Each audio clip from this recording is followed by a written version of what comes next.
JFK Award winner Thao Do will now present remarks on behalf of the class of 2010.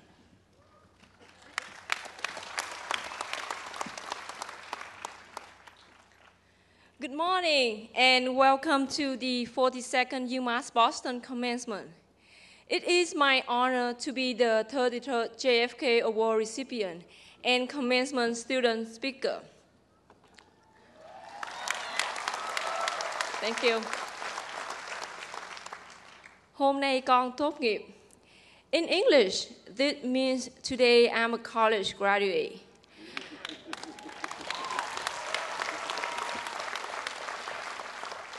I wanted to start out this speech in Vietnamese because it is the language I first learned to speak and express myself with. Moreover, I want to deliver this message to my grandma and my aunt who came all the way from Canada, and to my mother and the parents of many Vietnamese students who are here today. It is a very short and simple statement, but yet, for me and many of us here today, it has been a long journey before we could say it. And therefore, congratulations to us all who had made it through to the end of the journey.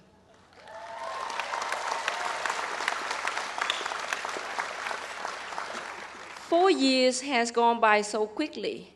I still remember vividly my first year at UMass Boston, when I was very eager to learn about science, such as math, chemistry, physics, and biology. However, my whole experience at UMass Boston would change completely without that first year of studying humanities. My first college writing assignment had the title of What's in the Name? My name, Thao Xuan Do, means trees and flowers in the spring. It reminded me the rich culture I came from, my roots, my parents' hope the day I was born. My name can be mispronounced, but as people call my name, they have to acknowledge and accept me as who I am. The biggest lesson in my life also came out of this assignment. Be who you are, employ and integrate the uniqueness of your identity. The next 4 years at UMass Boston is the process of repeatedly re-evaluating and reinforcing this lesson. I was very lucky to end my undergraduate career with another profound experience when I had an opportunity to travel to Cape Town in January with the University Honors Program to learn about the social, economical, and political aspect of HIV/AIDS epidemic in South Africa.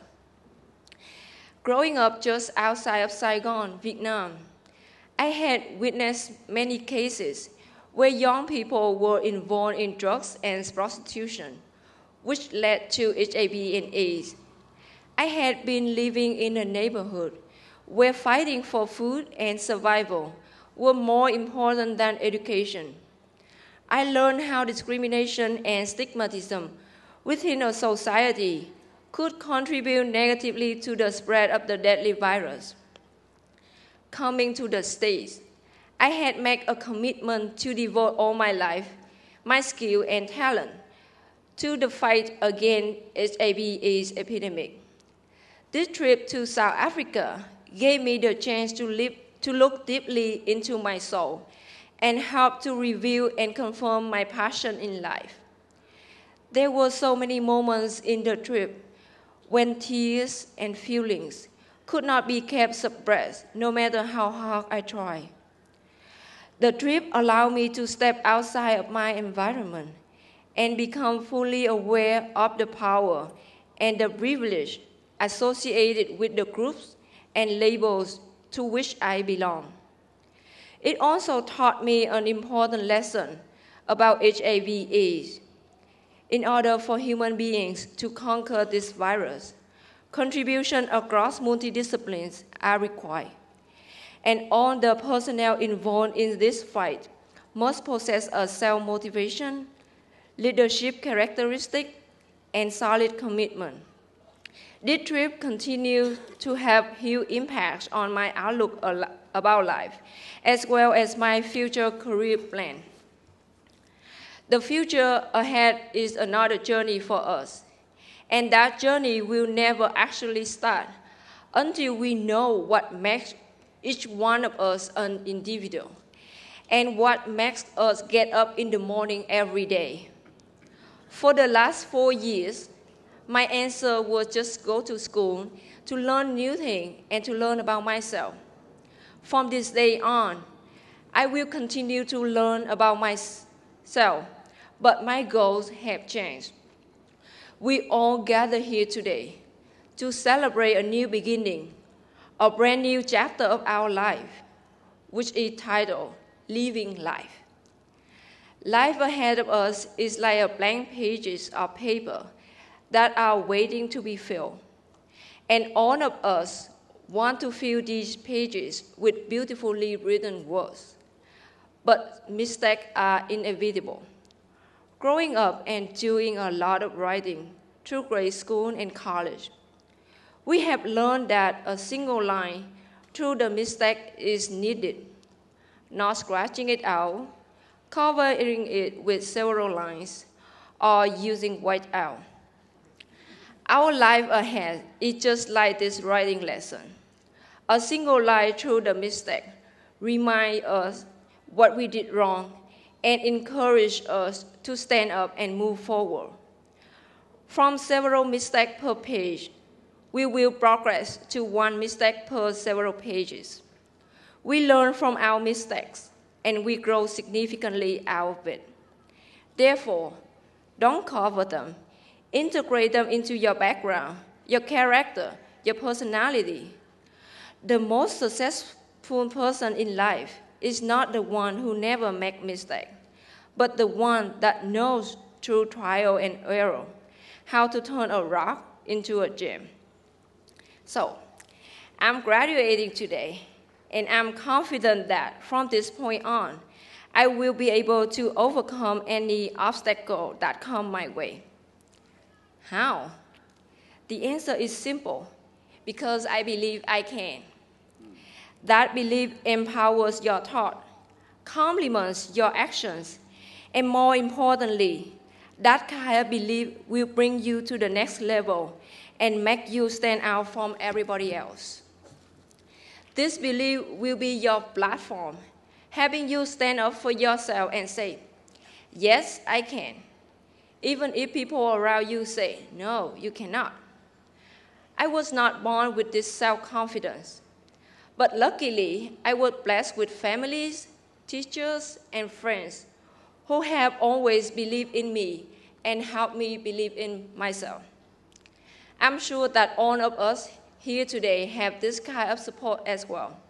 And therefore, we gathering here today not only to celebrate our success, but also to show our appreciation to people who have come into our lives, supported us, walked with us through the journey, and will continue to look after us in the journey ahead. Representing the graduating class, I would like to thank UMass Boston professors and faculties, families, and friends who have played an important role in the success of the graduating class of 2010 today. You have raised us, invested in us, and now it's time for us to pay our due. It's time for us to start making our contribution, large and small, under different forms, to our families, university, community, country, and to the world. Many of you in the audience have already started making these contributions, changing community and changing life. But for many of us, like me, we haven't started yet, but we are about to. For me, the National Institute of Health Fellowship will prepare me to be the next generation of leaders whose work will focus on problems associated with national and global health, such as domestic health disparity, global HIV/AIDS epidemic. The people who have supported me have helped me build a strong foundation from which I have the confidence to go to the next stage of life. It's the confidence that I can do anything if I put my mind to it. Through 4 years here at UMass Boston, a university with great diversity, I have gained not only the wide range of knowledge, but also the communication skills needed to interact well with people from different backgrounds and cultures. I am ready to take on the next challenge. Finally, the path to success involves a lot of sacrifice and making choices. From this point on, the work is going to be very difficult. There will be no longer those professors whose priority is our success. But we have been equipped with all the skills needed to get us where we want to be. The only thing left is to know yourself, and life will take you to your destination. I am confident that we, the graduating class of 2010, are ready to take on the challenge life presents to us, rise to the occasion, and successfully arrive at our destination. Xin cảm ơn ông bà, cha mẹ, anh chị và tất cả các bạn giúp đỡ chúng con để có được thành quả ngày hôm nay. Thank you to all of those who have helped us arrive at this stop of our long life journey. Thank you.